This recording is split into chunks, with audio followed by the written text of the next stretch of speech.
Olá, bem-vindos a mais um programa Livros com Fé aqui na nossa Anjos TV. Estamos em agosto, estamos em tempo de férias, mas nós não queremos deixar de estar consigo e, sobretudo, não queremos deixar de lhe aconselhar vários livros, boas leituras e ter a possibilidade de conhecer mais um autor ou organizador de alguma das nossas obras editadas pela Paulus Editora. Neste programa iremos ter connosco o Ricardo Perna, que é jornalista da revista Família Cristã, mas ele que foi o organizador da mais recente obra que nós publicámos, do António Marto, Cardeal de Fátima, precisamente a propósito da sua elevação ao cardinalato. E, portanto, o Ricardo Perna organizou estes textos de outros dois jornalistas também. Ele vem-nos falar como é que surgiu esta iniciativa e como é que está organizado este livro. Não vai querer perder certamente esta conversa já a seguir. Mas convido-o a continuar ainda connosco, porque tenho ainda para lhe apresentar várias sugestões de leitura neste nosso programa e aconselhá-lo depois a visitar, porque não, este nosso ambiente onde gravamos os nossos programas, na Paulus Livraria em Fátima, este espaço tão aprazível, onde tem uma quantidade grande de livros à sua escolha sobre os mais variados temas e também em língua estrangeira. Por isso aqui fica o convite desde já para nos visitar na Paulus Livraria em Fátima. E não perca a conversa que temos já a seguir com o Ricardo Perna. Como referi no início do programa, connosco temos hoje Ricardo Perna, jornalista da revista Família Cristã e fotorepórter também, que organizou esta obra que nós, Paulus Editora, publicámos, do António Marto, Cardeal de Fátima. Ricardo, bem-vindo ao nosso programa. Obrigado. Como é que surgiu a ideia de publicar este livro? Bom, a ideia surge naturalmente a partir do momento em que se conhece a nomeação, não é? Portanto, acaba por ser uma forma de dar a conhecer melhor esta personalidade que é o do António Marto, conhecida de todos, mas se calhar não tão aprofundadamente como nós aqui também procuramos mostrar. E a nomeação, para ti enquanto jornalista, foi assim uma surpresa? Eu acho que foi surpresa para praticamente toda a gente, não é? Quer dizer, inclusive para o próprio, que já contou várias vezes que tinha recebido um SMS no telefone, uma mensagem de voicemail a indicar. Mas sim, a nomeação é uma surpresa. Não uma surpresa no sentido de não ser uma pessoa que se estivesse à espera que pudesse ser, mas no sentido de que não é habitual Portugal ter tantos cardeais a residirem cá e no sentido também de que, pronto, a nomeação cardinalícia é sempre uma surpresa para qualquer um. Tu és autor de uma das partes desta obra e tens outros dois colegas jornalistas que fazem parte também desta obra. Quem são? Então, a obra conta também com a colaboração do João Francisco Gomes, que é jornalista do Observador, que fez o ano passado uma entrevista de vida ao Dom António Marto, que nós reproduzimos aqui, portanto, por ser uma entrevista muito completa e que permite conhecer em detalhe aquilo que foi a história dele, mais até do que os seus sentimentos de hoje em dia, a sua ação pastoral de hoje, aquilo que foi o seu crescimento, ele que se revelou um cético de Fátima quando começou, não é? E, portanto, conhecer tudo isso ajuda-nos a perceber de facto que tipo de pessoa é que o Papa chamou a este cargo cardinalício. Depois o Otávio, chefe de redação da Agência Eclésia, o Otávio Carmo, faz-nos uma antevisão daquilo que é o papel dos cardeais, não só do Dom António Marto, mas de todos os cardeais, da forma como também o Papa tem mudado esta abordagem aos cardeais, que se tornaram mais universais e não tanto italianos ou europeus, e portanto traça-nos também esse retrato. E por outro lado depois a parte que ficou também da minha incumbência fazer foi também um retrato daquilo que tem sido a posição do António Marto na sociedade. Portanto, ele tem uma postura muito pública sobre uma série de assuntos, muito vincada, cordial, mas rigorosa. E, portanto, foi também uma forma de dar a conhecer aquilo que é a posição do António Marto, não só em relação à Igreja, mas em relação a muitos outros assuntos para os quais a Igreja também se pronuncia. Tu escreveste uma pequena, breve biografia do António Marto no início desta obra. Quem é do António Marto? De onde vem? E como é que se deu assim a conhecer da forma que o conhecemos? O percurso do António acaba por ser um percurso muito idêntico a muitos outros. Tem uma particularidade. Ele trabalhou como operário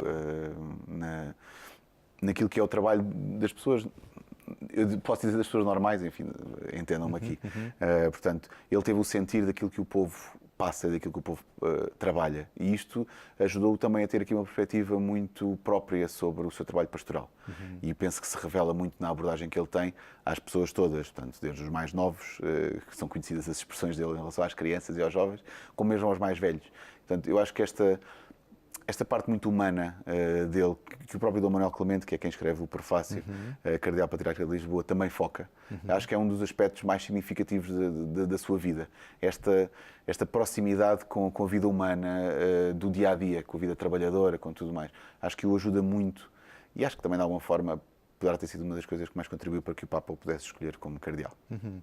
E outra das partes é uma seleção de homilias. Que critérios utilizaste na seleção destas homilias? Foram muitas, não é? Portanto, as opções aqui eram bastantes. Procurámos ir ao início e ao fim. Portanto, ao início do seu pontificado, do seu episcopado aqui na Diocese de Leiria-Fátima, e depois mais agora ao final. Portanto, seja relativas à Irmã Lúcia e a alguns aspectos relacionados com ela, seja em relação ao centenário das aparições de Fátima. Portanto, foram alguns textos que considerámos. Enfim, é sempre subjetiva esta escolha e, portanto, admito que é uma escolha mais pessoal, ou seja, que de alguma forma reflete aquilo que poderiam ter sido muitos outros textos escolhidos. São significativos porque representam momentos importantes na vida da Diocese e na vida do Bispo, que depois se torna cardeal. E há pouco disseste que o Dom António Marte tem, às vezes, posições vincadas acerca de algumas temáticas que dizem respeito não só à Igreja, mas também à sociedade. Que tipo de posições vincadas são estas? Nós podemos aqui observar no livro várias coisas, nomeadamente posições relacionadas com questões como o aborto, a eutanásia, em que há uma posição muito clara de crítica e de oposição a estas temáticas, seja em relação à questão da pobreza. Ele tem declarações também muito críticas em relação ao sistema económico e a forma como o sistema económico não permite que a dignidade da pessoa esteja sempre no topo das prioridades. E depois, mesmo em relação à Igreja, a sua posição, por exemplo, relativamente à questão dos divorciados e recasados, uma questão muito importante na questão da Amoris Laetitia, um dos aspectos focados pelo Papa, em que ele tem também uma linha de pensamento muito próxima daquilo que o Papa Francisco sempre disse e sempre pediu, uma linha de pensamento que vem anterior até da publicação do documento e, portanto, que revela uma sintonia muito grande entre os dois e que vai ajudando também a perceber o porquê das razões do Papa ter optado por escolhê-lo. Dom António Marte é um grande teólogo também e com uma grande fundamentação teológica e teólogo que vai acompanhando todo o percurso que a teologia vai fazendo nos dias de hoje. Porém, também com uma linguagem acessível e com pouca escrita. Se calhar não tem muito tempo a escrever, mas as cartas pastorais que ele escreve são de uma fundamentação teológica e de uma clarividência muito grande. Como é que ele consegue conciliar estas duas coisas? Do que conhece Dom António Marte? Eu acho que tem muito a ver com a capacidade que ele tem de escrever, tem muito a ver com a proximidade que ele tem com as pessoas. Esta vontade que nós temos de nos fazermos entender pelos outros tem muito a ver com a importância que nós damos aos outros. E, portanto, se eu quero estar próximo das pessoas, elas têm que perceber aquilo que eu digo. E ele, enquanto pastor, sabe que não pode chegar a todos, não é? Porque fisicamente não se consegue dividir em várias partes. E, portanto, a forma que ele tem de chegar aos outros é pela escrita. E sabe que se escrever de uma forma acessível, as pessoas vão compreender. E tem esse dom, porque também sabemos que muita gente com muita capacidade de reflexão não tem, pois, a capacidade de passar para o papel de uma forma clara e acessível para todos aquilo que pensa. No caso dele, isso não acontece. Há uma simplicidade na escrita que não lhe retira profundidade, que torna a coisa muito perceptível por todos. Quando ele toma posse na Diocese, uma das primeiras cartas que ele escreve é às crianças e aos jovens.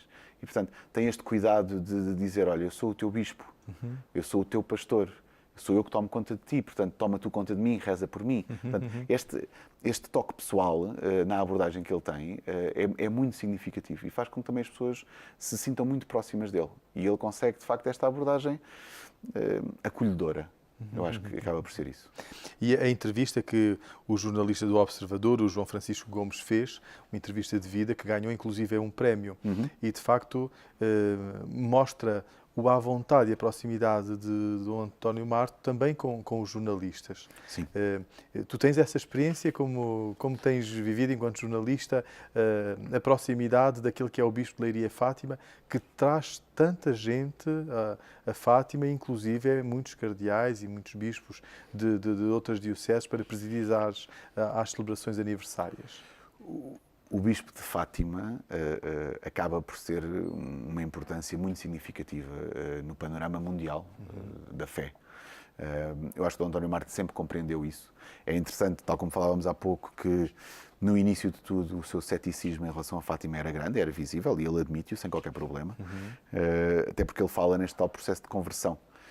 E se calhar até esse processo de conversão ajudou a ficar ainda mais próximo da realidade de Fátima.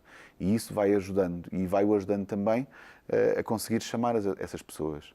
Pessoas que vão desde, lá está, simples sacerdotes que vêm ajudar, como bispos, como cardeais, como o próprio Papa, que sabemos também se mostrou muito sensível a vir a Portugal na altura do centenário de Fátima, também por causa da forma como Dom António Marto lhe colocou a questão e o convidou e o fez vir. Portanto, há aqui tanto, e às vezes nós jornalistas vemos as coisas de uma forma um bocadinho diferente, há aqui tanto de próximo e de simples nesta abordagem, como também depois de diplomata, porque não foi inocente o convite feito ao Cardeal Secretário de Estado, ao Pietro Parolin, para vir em outubro antes presidir a peregrinação aniversária de outubro. Certamente terá sido um convite feito com toda a boa vontade e com tudo mais, mas certamente ele também sabia que o impacto que a visita teria no Cardeal Secretário de Estado poderia influenciar o impacto que a visita teria no Papa Francisco. E, portanto, ele não só é uma pessoa próxima dos seus amiguitos e amiguitas, como ele se refere às crianças, não é? De uma simplicidade que às vezes podia denotar alguma simplicidade também no pensamento, como demonstra depois também esta inteligência e de ser muito astuto nesta preparação que faz. E, de facto, notou-se aqui isto. E o Papa vem a Fátima e o Papa tem todo esse tempo também por causa disto. E eu acho que esta nomeação que o Papa faz dele não é uma nomeação por causa de Fátima. Ele já o disse várias vezes, fez questão de o vincar, e eu penso que é muito correta a interpretação que ele faz. É uma nomeação por causa da pessoa que ele é, ajudada, claramente, pela notoriedade que Fátima tem e que lhe deu a ele uma notoriedade que ele soube aproveitar dentro do seu trabalho pastoral. Porém, o Papa disse-lhe que esta foi uma carícia de Nossa Senhora de Fátima para o Cardeal Marto. Sem dúvida, e por isso é que eu acho que, de facto, Fátima teve uma importância muito grande na nomeação de Dom António Marto como cardeal. Ele não é nomeado porque é o Bispo de Fátima. Ele é nomeado pelas suas posições, por aquilo que ele pretende para a Igreja, por aquilo que é a sua visão de Igreja, que é muito em sintonia com o Papa. Ele é nomeado, penso eu, numa opinião pessoal, por causa disso. Agora, sem dúvida que a visibilidade que Fátima lhe deu ajudou muito a que o Papa o conhecesse. Porque eu tenho a certeza que haverá, e felizmente a Igreja está cheia de boas pessoas e pessoas muito capazes, e haverão muitas outras pessoas capazes disso. E aqui sim, Nossa Senhora teve uma carícia para com o Dom António Marto, porque lhe deu uma visibilidade junto do Papa, que o Papa depois soube aproveitar e soube usar. E que cardeal será o Cardeal Marto? Um cardeal decurial, um cardeal mais pastoral, um cardeal mais intelectual? Que tipo de cardeal será agora o Cardeal Marto? Ele já disse que ele não vai mudar. Exato. Ele disse que nada muda e, portanto, eu acredito que nada muda. Naquilo que é a sua abordagem, naquilo que é a sua visão de Igreja, eu acredito que nada muda. E ainda bem, porque se mudasse, se calhar, o Papa já não queria que ele fosse cardeal, não é? Porque o Porém, Papa a voz nomeou... dele chega mais longe e tem outro peso. Aí é que poderá estar a grande diferença. Resta saber agora, e essa será a grande incógnita, saber como é que o Dom António Marto vai conseguir usar esta sua maior exposição, que terá necessariamente, para continuar este seu trabalho, que estava a ser feito aqui na Diocese e no Santuário de Fátima, não é? E que agora ganha uma amplitude muito maior. Ele já disse que as vestes cardinalícias servirão apenas para os momentos formais, já disse que pretende ficar na sua Diocese, mas também já disse que está disponível para o que o Papa precisar. E aquilo que o Papa precisar no seu trabalho de conselho e no seu trabalho de desenvolvimento da própria Igreja em todo o mundo, tenho a certeza que ele terá uma voz muito ativa. Ele, enquanto cardeal, é conselheiro do Papa, obviamente. Sim. Que conselhos poderá dar o Cardeal Marto ao Papa? Do pensamento dele, do pensamento que conheces do Cardeal Marto, e da sintonia que manifestam, ele mesmo diz, também preocupado por uma igreja próxima, misericordiosa, uma igreja que vai ao encontro dos feridos, dos necessitados. Que conselhos precisará o Papa do Cardeal Marto atualmente? Eu acho que o Papa é uma pessoa de consenso. É uma pessoa que gosta de ouvir os outros e gosta de se... Eu acho que ele gosta de se sentir fortalecido nas suas próprias posições com as posições dos outros. E por isso eu acho que o Cardeal Marto poderá dar um grande reforço ao Papa Francisco naquilo que é a sua intenção e naquilo que tem sido o seu caminho de reforma da Igreja e de aproximação da Igreja aos mais pobres, aos mais necessitados. Acho que esse pode ser o grande trunfo dele, é reforçá-lo nessa postura, porque o Cardeal Marto está muito próximo do Papa Francisco, ele já o disse várias vezes, nas suas posições, naquilo que ele pensa. E isto poderá servir muito como reforço desse caminho, ou seja, um reforço no caminho no sentido de dizer, é isso, vamos lá, conseguimos ir por aí, conseguimos aproximar-nos daqueles que mais precisam, conseguimos quebrar alguns buracos que nos impedem de chegarmos mais perto. Eu acho que poderá ser muito por aí que pode passar o papel dele. Um cardeal é criado cardeal para a Igreja e não para servir um Papa. Certo, é verdade. E eu acho que inevitavelmente, e isto aqui acontece porque o Papa Francisco está ao serviço da Igreja, claramente, e nota-se.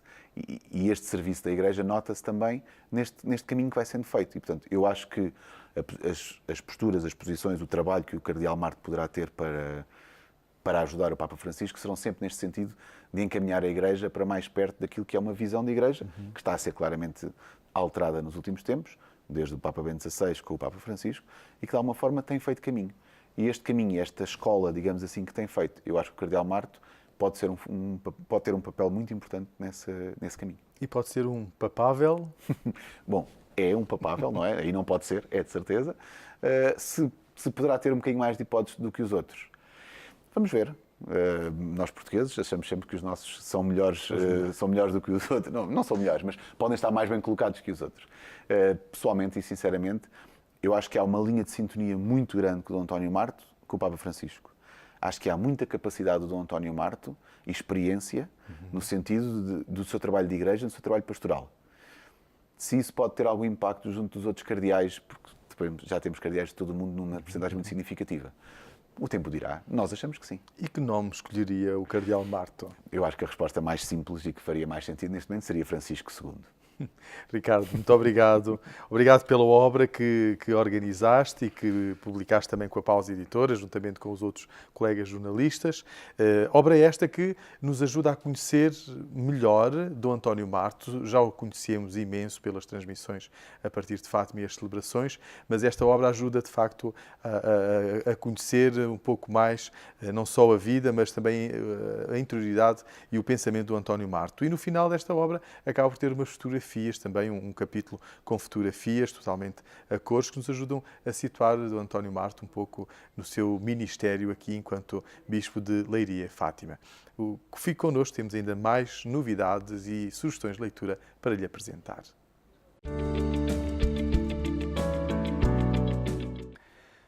Olá, viva mais uma vez. Os livros que quero aconselhar neste programa têm a ver todos com Nossa Senhora. Mês de agosto é também mês de peregrinações, é mês em que os migrantes acabam por vir até Portugal e quase sempre não deixam de passar por Fátima para virem agradecer à Mãe de Deus todas as bênçãos e toda a proteção que lhes tem dado, mas ao mesmo tempo confiarem os seus pedidos. E por que não, durante esta semana, ler, aconselhar ou até mesmo oferecer, por exemplo, Nossa Senhora de Fátima e o Poder da Oração, de José de Carvalho.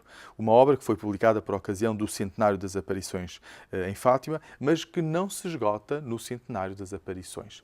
Porque esta obra faz-nos um relato histórico das aparições em Fátima, dando-nos a conhecer, em primeiro lugar, as aparições dos anjos, depois as aparições de Nossa Senhora, falando-nos inclusive da mensagem de Fátima, do poder, do valor da oração, que a oração tem em Fátima na vida dos fiéis, e depois as várias orações. Este livro tem também as várias orações que são rezadas em Fátima, quer as orações que o anjo ensinou aos pastorinhos e que todos nós, com grande devoção, rezamos, quer também uma pequena reflexão sobre os mistérios do Rosário, os 4 mistérios que compõem o Rosário, mas depois também um capítulo que dá a conhecer algumas graças que foram recebidas por pessoas que invocaram a intercessão de Nossa Senhora de Fátima ou até mesmo dos pastorinhos. E aqui tem um capítulo onde estão descritas essas graças que as pessoas alcançaram e que, de facto, é tão bonito ler este capítulo porque ajuda-nos a compreender como, nos momentos mais difíceis, socorremos-nos da Mãe do Céu e pedimos a sua intercessão. E mais ainda, esta obra está totalmente ilustrada, belas ilustrações, fotografias históricas, fotografias mais recentes. Portanto, aqui fica uma bela recordação também que pode levar, se vier, visitar Fátima. Outro livro sobre Nossa Senhora intitula-se Nossa Senhora e a História de Portugal, Alianças com Santa Maria, da autoria de Dom Francisco José Senra Coelho. Nesta obra, mais de cariz histórico, Dom Francisco José Serra Coelho vai ler a história de Portugal a partir de 7 alianças que o povo de Portugal tem feito com Nossa Senhora. Nós somos, de facto, terras de Santa Maria. De facto, a devoção a Nossa Senhora é uma devoção que está muito presente e muito enraizada na nossa cultura e no nosso dia-a-dia. E na história de Portugal, Dom Serra Coelho identificou que, desde a origem da nação até os dias de hoje, até Fátima, 7 momentos fulcrais da história de Portugal estão ligados a Nossa Senhora. E daí vem depois a construção de um monumento nacional como agradecimento por essas graças que Nossa Senhora nos tem concedido. Então, aconselho vivamente a conhecer esta obra, se gosta de história, se tem uma grande devoção a Nossa Senhora, se quer conhecer melhor a história de Nossa Senhora com a história de Portugal, então vai encontrar neste livro uma ótima leitura. Também ele todo ilustrado com os vários monumentos e as várias personalidades que estão associadas às alianças que foram feitas com Nossa Senhora. Depois, no final, tem também um capítulo onde estão colocadas as consagrações de Portugal à Virgem Maria pelos bispos portugueses. Portanto, são várias as consagrações que foram feitas, sobretudo pelos cardeais patriarcas de Lisboa, e temos presente desde a primeira, que aconteceu pelo cardeal Cerejeira, até a mais recente, que foi feita por Dom Manuel Clemente. Então, uma obra que aconselho vivamente. Terceira obra, também sobre Nossa Senhora de Fátima. Chama-se Fátima, Graças, Segredos, Mistérios, de Antero de Figueiredo, com prefácio do reitor do Santuário de Fátima, o padre Carlos Cabecinhas. Esta obra é uma obra que, apesar de não ser recente, é uma obra que tem muito valor. Antero de Figueiredo, na altura fez um trabalho jornalístico, na altura das aparições, logo a seguir às aparições, em que foi recolher tudo aquilo que foi publicado sobre Fátima, foi recolher testemunhos de pessoas que tinham presenciado, por exemplo, o Milagre do Sol, que tinham acompanhado e estado presente em vários momentos das aparições, que falou inclusive com os pastorinhos, então fez como que uma espécie de trabalho jornalístico, recolheu o maior número de fontes possíveis na época, pessoas vivas, e que constitui também esta uma obra de cariz histórico e não apenas histórico, mas também divulgativo sobre Fátima e a sua mensagem, muito interessante. Então, apesar de ser uma obra antiga, não perde a sua atualidade, porque regressar às fontes históricas de Fátima, sobretudo de quem presenciou e de quem viveu e sentiu em primeira pessoa o que significaram as aparições num primeiro momento, temos aqui relatada toda e com beleza e frescura estas graças, estes segredos e os mistérios que estão ligados a Fátima. E aqui ficam então 3 sugestões de leitura. Espero que alguma delas lhe possa ser útil e que goste dela para si ou até mesmo para aconselhar alguma outra pessoa.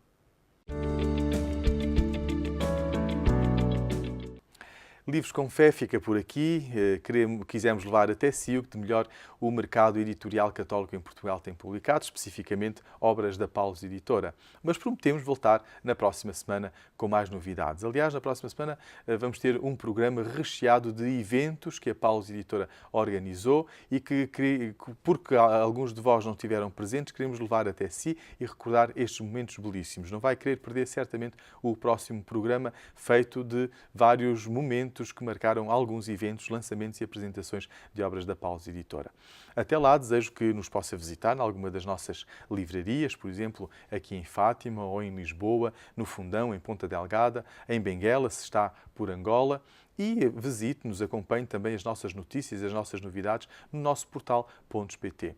E não quero esquecer também os vários pontos de venda. Paulus Editora tem parcerias com outras editoras diocesanas e editoras católicas, onde há um ponto de venda Paulus, isto é, um espaço dedicado especialmente para as obras da Paulus Editora, e que lá pode encontrar todas as nossas novidades ou pedir por elas.